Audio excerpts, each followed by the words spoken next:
Bonjour, merci de nous rejoindre. Voici les titres développés dans notre édition. Il n'y aura pas de montage de véhicules en Algérie à l'avenir, mais une industrie automobile. Déclaration du ministre de l'Industrie en visite hier à Relizane. Youssef Yousfi a également inspecté le méga projet de textile inscrit dans le cadre du partenariat algéro-turc. L'usine de raffinage et de production de sucre de date à Biskra est entrée en production. Elle produira 1700 tonnes de sucre à partir de déchets de date. Un reportage dans notre édition. L'expérience de la ferme aquacole d'élevage de crevettes a porté ses fruits à Skikda. Réalisée dans le cadre d'un partenariat algéro-sud-coréen, la ferme produit près de 5 tonnes de crevettes par an. Bonjour à tous. D'abord, pour commencer ce journal dans le cadre de la lutte antiterroriste et grâce à l'exploitation de renseignements et suite à une embuscade tendue près de la commune de Benchoud dans la daïra de Délis, un détachement de l'armée nationale populaire relevant du secteur militaire de Boumerdes a abattu dans la soirée du 14 janvier, donc hier, 3 dangereux terroristes dont le criminel M. Chaben ayant rallié les groupes terroristes en 2009. L'opération a permis de récupérer 2 pistolets mitrailleurs de type Kalachnikov, 6 chargeurs et une quantité de munitions et d'autres objets. Toujours dans le cadre de la lutte antiterroriste et lors d'une opération de recherche et de ratissage, un détachement de l'ANP a découvert et détruit hier toujours à Skikda une bombe de confection artisanale, 7 kg de produits chimiques servant à la fabrication des explosifs ainsi que d'autres objets. Dans le cadre de la lutte contre la contrebande et la criminalité organisée, des détachements de l'ANP ont intercepté à Insalah, Borj Beji Mortar et Ingezem 10 contrebandiers, saisi un camion, 3 véhicules tout-terrain et plus de 10 000 litres de carburant, 2 détecteurs de métaux, 8 groupes électrogènes et 9 matériaux piqueurs et une marteau-piqueur et une paire de jumelles. Par ailleurs, des éléments de la gendarmerie nationale et des gardes frontières ont arrêté 31 immigrants clandestins de différentes nationalités à Tlemcen, Béchar, Adrar et Tindouf.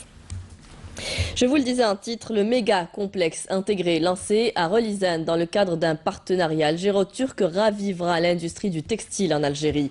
Pour un investissement de 58 milliards de dinars, cette usine permettra de générer 25 000 postes d'emploi une fois à terme. Le ministre de l'Industrie y a effectué une visite de travail hier. Youssef Yousfi a fait d'importantes déclarations, notamment sur l'industrie automobile qui devra s'orienter dorénavant vers la fabrication de composantes de véhicules. Nsrine Ben Saïdi. Inscrit dans le cadre d'un partenariat algéro-turc, le complexe national de textile à Relizane est le fruit d'un accord entre le groupe industriel algérien de textile et le groupe turc Taipa spécialisé en textile, selon la règle 51-49. Au cours de sa visite dans la wilaya de Relizane, le ministre de l'Industrie et des Mines Youssef Yousfi a indiqué que ce complexe est un pôle national de textile qui couvrira le marché national et exportera ses produits vers l'étranger. Pour un investissement de plus de 170 milliards de dinars, ce complexe devra générer quelques 25 000 postes d'emploi à l'horizon 2020.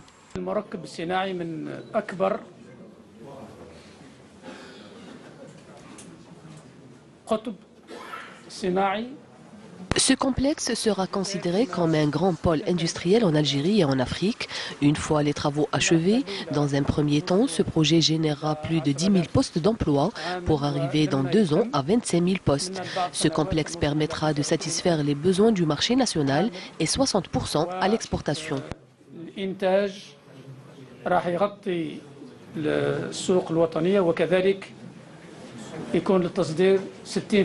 Le premier responsable du secteur a aussi visité l'usine de montage de véhicules de marque Volkswagen dans la zone industrielle de Sidikteb qui a réalisé le montage d'environ 15 000 véhicules depuis son entrée en service en juillet dernier.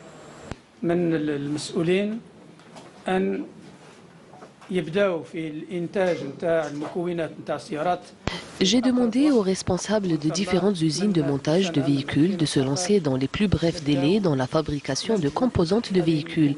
Ces orientations interviennent dans le cadre de la diversification de l'économie nationale que recommande le président de la République, M. Abdelaziz Bouteflika, et du programme du gouvernement visant à sortir progressivement de la dépendance aux hydrocarbures.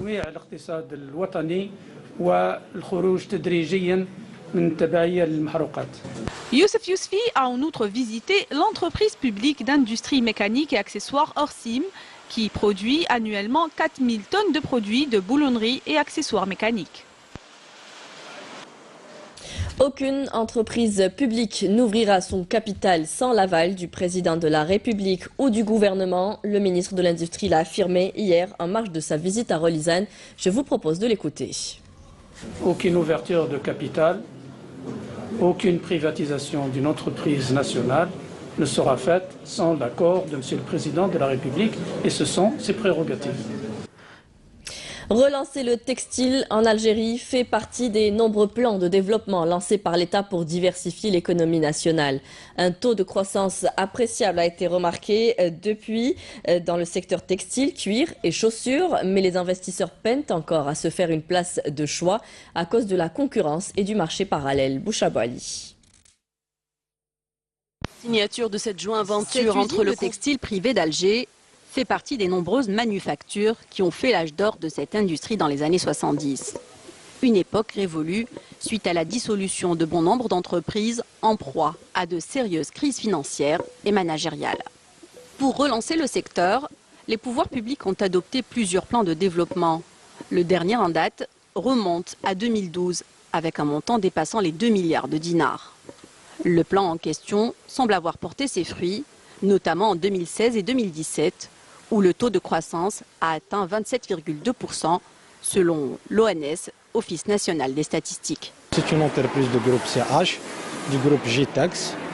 Il est spécialisé dans la confection de vêtements classiques comme activité mère. Et l'activité secondaire, c'est la confection de vêtements de travail. Il a un nombre de 275 ouvriers, 177 permanents, 88 contractuels. Et il fait une production moyenne de 15 000 articles par mois, soit une production de 650 articles jour. Autrefois léthargique, l'industrie du cuir et de la chaussure a elle aussi connu une croissance avec 19,5% au premier trimestre 2017. Il y a beaucoup d'entreprises étrangères qui nous ont approchés. Elles viennent d'Italie, de Turquie, du Portugal et veulent un partenariat avec le groupe GTEC. نشوفوا المستقبل ظاهر ان شاء الله لي زيكيبمون جدد on a des engagements avec la banque pour honorer les engagements avec les institutions باش ما البرودوي اللي لازم يلبسوه لي ميليتير ولا لي بوليسيين تاعنا يكون منتوج وطني pour éviter donc les importations en dollars. En même temps, on va créer des emplois, on va créer des richesses au niveau de l'argent d'Alger. La relance du secteur du textile et du cuir a permis d'augmenter le taux de croissance du secteur industriel de 2,1% à la fin de 2017. En dépit de ces chiffres positifs, de nombreuses pierres d'achoppement freinent le développement du secteur. Les contraintes sont légion, notamment le marché parallèle qui crée une concurrence déloyale, qui freine notre développement. La Fédération nationale des travailleurs du textile reste cependant optimiste et prévoit de couvrir les besoins du marché local à hauteur de 20% à l'horizon 2020. Pour le président de la fédération, même si elles ne sont pas à l'ordre du jour, la privatisation et l'ouverture du capital posent le problème de l'absence de tribunaux commerciaux. Le tribunal commercial a le pouvoir d'ouvrir une procédure de sauvegarde, de redressement ou de liquidation à l'encontre d'une entreprise en difficulté, pour éventuellement trouver repreneur. On n'a pas ces tribunaux. On a certes créé des mécanismes en amont, mais pas en aval. L'économie de marché a des règles et des mécanismes. En attendant de fixer les règles et les mécanismes de régulation du marché, les sociétés du secteur du textile, du cuir et de la chaussure mènent un combat quotidien pour remplir leur carnet de commandes et acquérir de nouvelles parts de marché. Hyundai Motors Company compte créer un véritable hub industriel à Batna et pour ce faire, hier, le constructeur sud-coréen a signé une joint venture avec son partenaire algérien Global Group. Manel Boutouaba. Avec la signature de cette joint venture entre le constructeur sud-coréen et son partenaire algérien Global Group sur la base de la règle 5149, Hyundai Motors Company vise à créer un hub industriel à Batna. La nouvelle usine Hyundai Trucks and Bus prendra place sur une superficie de 150 hectares, dont 43 réservés à l'implantation des équipementiers. En plus du boom économique qu'il va insuffler, ce projet permettra de développer la filière sous-traitance. هذا الاتفاق سيسمح Cet accord permettra la construction d'un complexe destiné à la production de camions et de bus de marque Hyundai et la création de 1500 postes d'emploi directs. Il permettra également de créer près de 1000 PME de sous-traitance qui bénéficieront de tout l'accompagnement nécessaire de la part de Hyundai.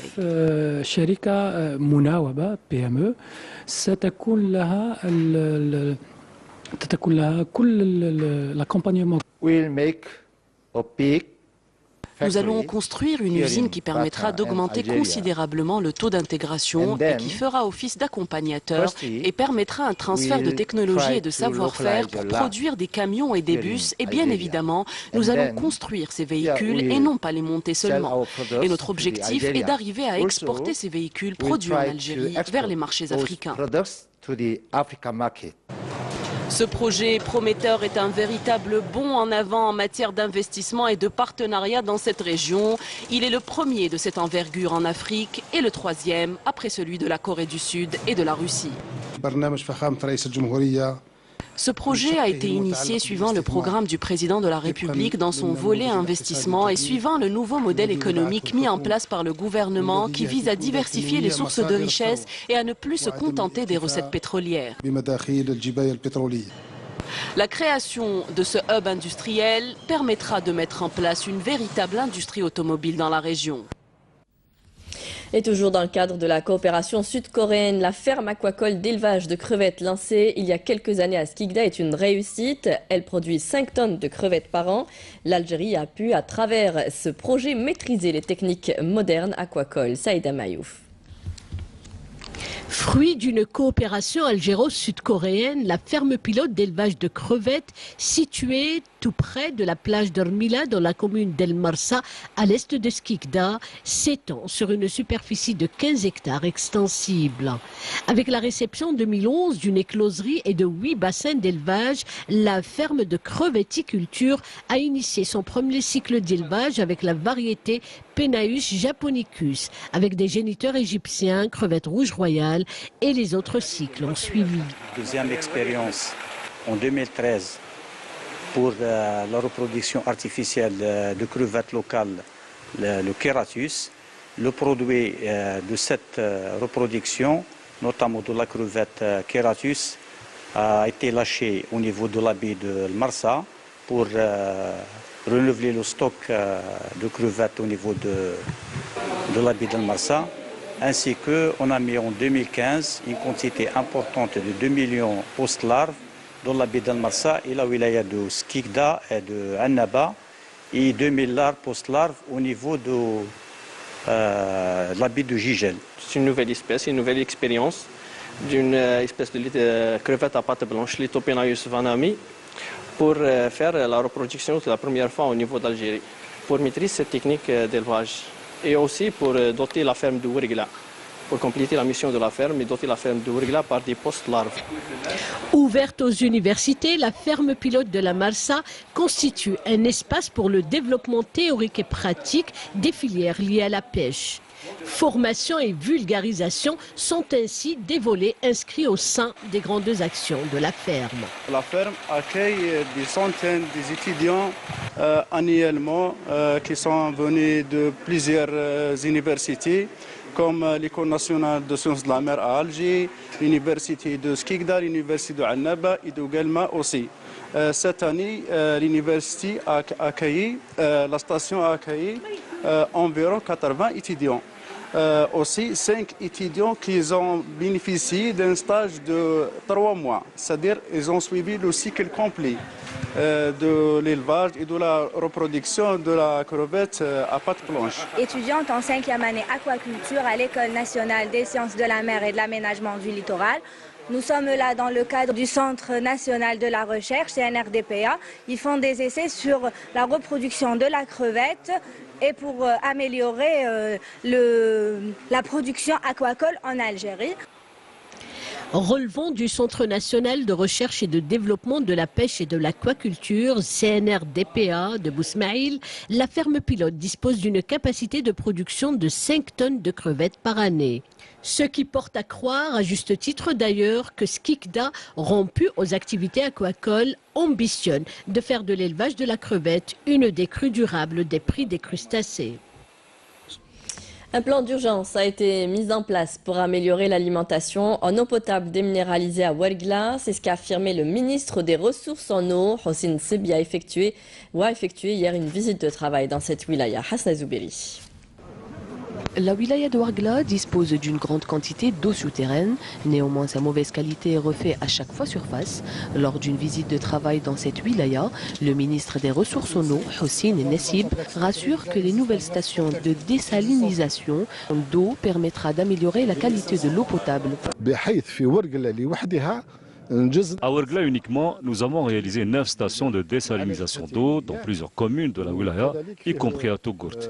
Nous avons constaté qu'il y a des insuffisances au niveau du réseau, mais aussi un déficit dans la capacité de stockage. À cet effet, nous avons mis en place un plan d'urgence, le but étant d'améliorer l'alimentation en eau potable déminéralisée à Ouargla. La population locale sera d'ici cet été mieux alimentée en eau potable et avec une meilleure qualité. Hossein Nassib a également inspecté plusieurs projets, notamment dans l'assainissement. Nous avons accordé beaucoup d'importance à l'assainissement. En parallèle, nous sommes en train de réaliser de nouveaux réseaux. S'agissant de l'accompagnement du développement agricole, le ministre a indiqué que la wilaya de Ouargla va bénéficier de 11 nouveaux forages similaires au titre du programme de l'année 2018. Et le complexe agricole dans la commune de Tougourt est le meilleur exemple vu qu'il utilise de nouvelles technologies. Direction Illizi, la région compte 6 zones d'activité. Malheureusement, elles tournent toutes au ralenti. Les investisseurs montrent peu d'enthousiasme pour y installer leurs usines. Les autorités locales décident d'agir et de proposer de nombreuses facilitations. Ils sont même prêts à céder le terrain à un dinar symbolique pour une durée d'année précise. Karim Haïfa. S'étendant sur 64 hectares, la zone industrielle d'In Amenas fait partie des 6 zones d'activité que compte la wilaya d'Illizi, où 28 contrats d'excellence ont été octroyés par les autorités locales à des investisseurs prêts à se retrousser les manches. Des pôles d'activité qui ont pour objectif de susciter une dynamique économique régionale capable de créer des emplois et un tissu économique en cohérence avec le plan de développement général du territoire.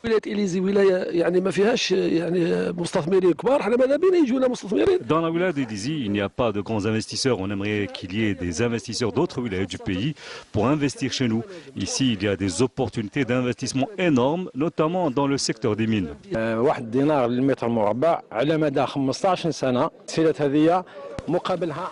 Ici, le mètre carré est cédé à 1 dinar uniquement pour une durée de 15 ans. Tout cela pour inciter les opérateurs économiques à investir dans cette wilaya. À ce jour, on a signé 65 contrats d'excellence. Akosco, une entreprise créée par un jeune de la région, est un exemple de réussite. Une entreprise qui opère aussi bien dans l'agriculture que les travaux publics et qui ambitionne de s'agrandir grâce à des projets touchant aussi bien à la santé que les loisirs. Nous avons 2 projets ambitieux que nous comptons réaliser à partir de ce mois de janvier, à savoir un grand centre médical et un centre de loisirs pour Illizi. Les portes de la wilaya d'Illizi sont ouvertes pour tout opérateur économique, qu'il soit algérien ou étranger, désireux d'investir dans les 6 zones d'activité de la wilaya.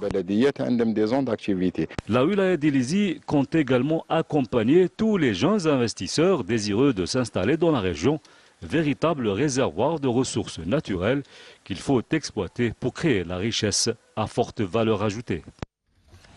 L'agriculture, un secteur phare sur lequel mise l'État. Le ministre de l'Agriculture, du Développement rural et de la Pêche, Abdelkader Bouazgui, a insisté hier à Béjaïa sur l'impératif d'améliorer les rendements agricoles de la wilaya qui ne sont actuellement pas à la hauteur des potentialités locales. Lors de cette visite, le ministre a passé en revue des vergers, des exploitations agricoles et des unités industrielles. Hassiba Abdallah. La wilaya de Béjaïa compte plusieurs exploitations agricoles et de nombreuses sociétés d'industrie et de transformation agroalimentaire. Mais pour le ministre de l'Agriculture, du Développement rural et de la Pêche, Abdelkader Bouazgui, cela reste insuffisant et surtout pas à la hauteur des potentialités locales. Alors qu'il était en visite de travail et d'inspection dans la wilaya, il a exhorté les cadres locaux de son secteur à s'investir à plusieurs niveaux, notamment au plan de l'organisation, de l'encadrement et de l'orientation.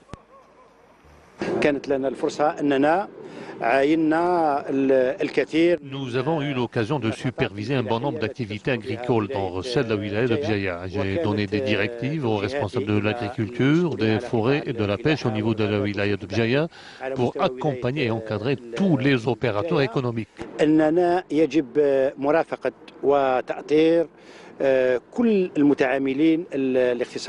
Aussi, le secteur de la pêche demeure incapable de produire plus de 3000 tonnes depuis une décennie, malgré toutes les infrastructures qui existent. Face à cette situation, le ministre a interpellé les responsables du secteur à se ressaisir et prendre les initiatives requises pour redresser la situation. Le secteur a même bénéficié d'une enveloppe financière destinée à la rénovation de plusieurs ports de la wilaya afin d'augmenter la capacité de production. Ce que l'État investit dans ce domaine dépasse les 10 milliards de dinars, soit 1000 milliards de centimes. Cela pour encadrer les pêcheurs ainsi que les opérateurs économiques qui ont investi dans l'aquaculture. Nous avons plus de 15 demandes d'investissement dans ce domaine. Le ministre a visité entre autres une des pépinières relevant de la conservation des forêts de Béjaïa pour terminer sa tournée en passant par le parc national de Gouraya. Une première dans le pays et en Afrique, l'usine de raffinage et de production de sucre de dattes à Biskra. Elle est entrée en production récemment. Elle produira 1700 tonnes de sucre à partir de déchets de dattes. Tout sera utilisé, même le noyau. La plus grande partie sera destinée à l'exportation. Le reportage est signé Naïm Al-Wali. Première du genre en Afrique, cette usine produira à partir de 3600 tonnes de déchets de dattes, quelques 1700 tonnes de sucre par an.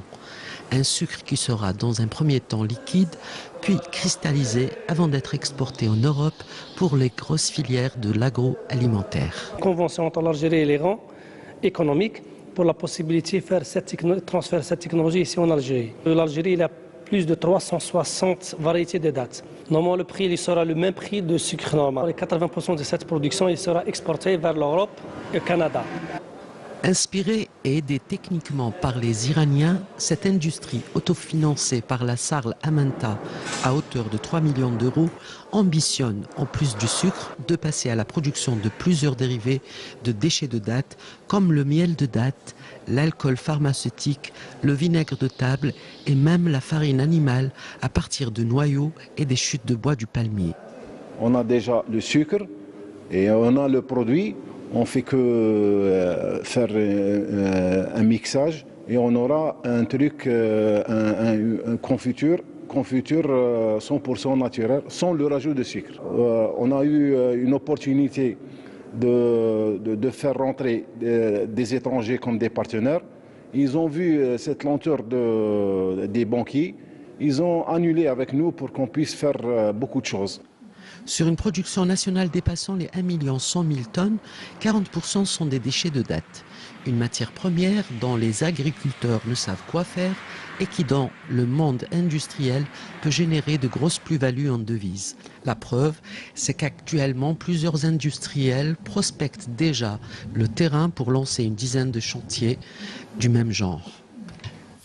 L'actualité internationale marquée ce matin par ce double attentat suicide perpétré en Irak ayant fait au moins 31 morts dans le centre de Bagdad. C'est en bref et résumé par Naïma Haouch. Le Premier ministre irakien a appelé à éliminer les cellules dormantes terroristes après un double attentat suicide ayant fait ce matin au moins 31 morts et 94 blessés dans le centre de Bagdad, le deuxième dans la capitale irakienne en 3 jours. Ces attentats surviennent au lendemain de l'annonce par Haïdar al-Abadi de sa candidature aux législatives du 12 mai prochain, un peu plus d'1 mois après avoir annoncé la fin de la guerre contre le groupe terroriste EI.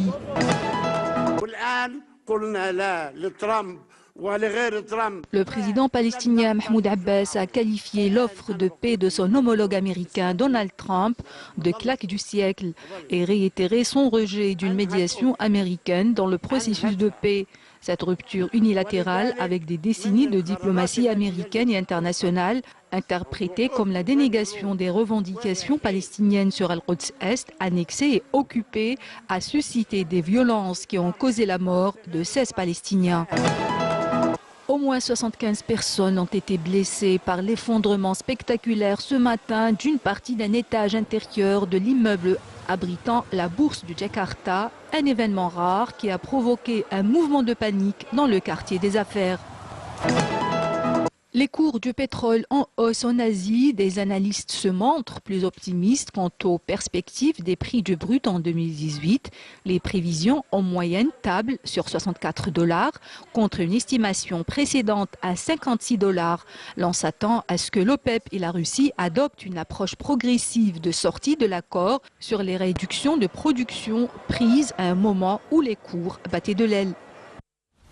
Et on terminera avec de la culture. Le Hajj Ahmed, un passionné de l'histoire et des objets habitant la wilaya de l'Arwat, cet homme a ouvert grâce à ses recherches et trouvailles archéologiques un véritable musée où il a pu entreposer tout son trésor. Naïma Chikchak.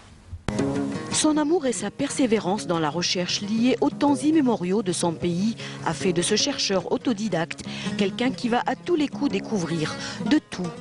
Son attachement aux traditions et au patrimoine de sa région, l'Arwat, est reflété dans ce petit musée qu'il a créé et qui lui est si cher. Avec des amis, nous avons créé une association en 2001. Nous avons rassemblé plus de 450 documents historiques dont un nombre est lié à la résistance nationale.